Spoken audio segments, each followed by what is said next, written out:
The Avon Theater officially opened in 1916, just a few short weeks after the Lincoln Theater opened its doors for the first time. The Avon was a unique place in that it was a large, grand theater, on the scale of the Empress Theater or the Lincoln Theater, but yet the Avon had been constructed for showing moving pictures only. There would be some live entertainment and music, but this theater was a folly to many. They believed that moving pictures were simply a passing fad and would never last.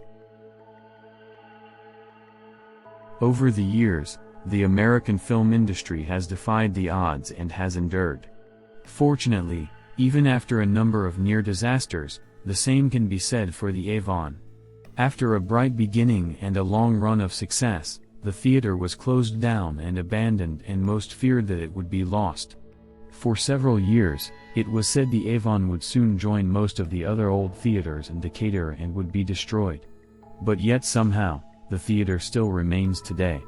Thanks to public interest, creative planning, innovative thinking and a lot of hard work, the Avon is once again open and thriving in downtown Decatur.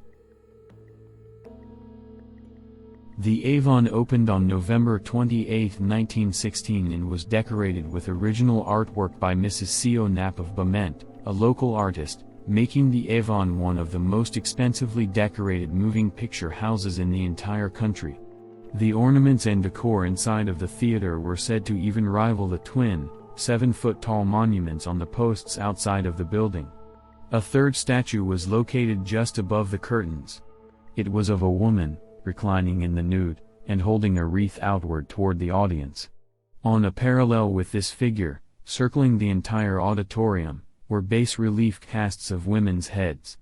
They were only matched by the lions' heads that circle the theater below them, the eyes of those creatures glowing with brilliant light.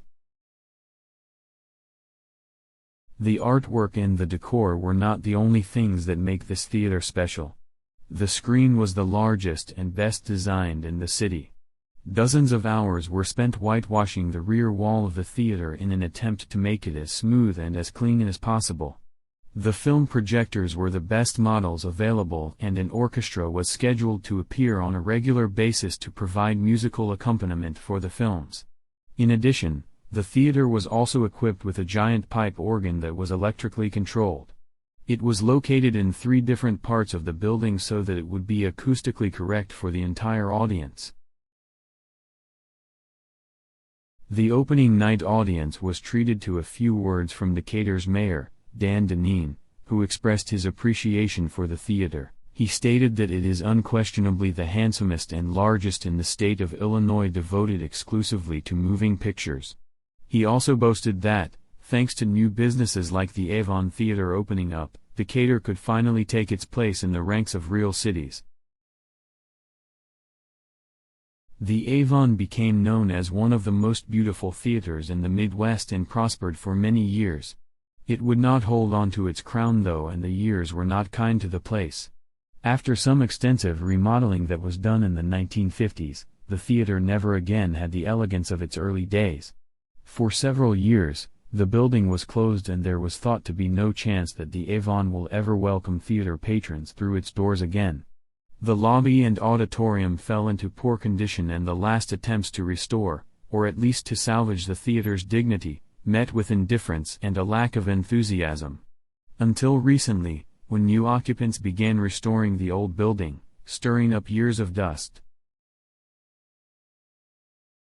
The theater saw a decline in revenue and business during the 1980s, becoming the last theater to operate in the downtown area.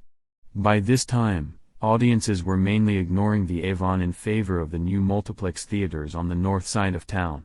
In 1985, the theater converted to showing second-run movies, but that was not enough to keep the place open.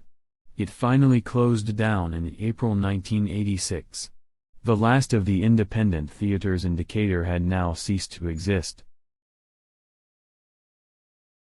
After that, the theater was empty for many years, although there was an attempt to bring it back to life in 1989 when it was used for several live music shows. The problem was that the theater had never really been designed for live entertainment, and the shows met with only short-lived success.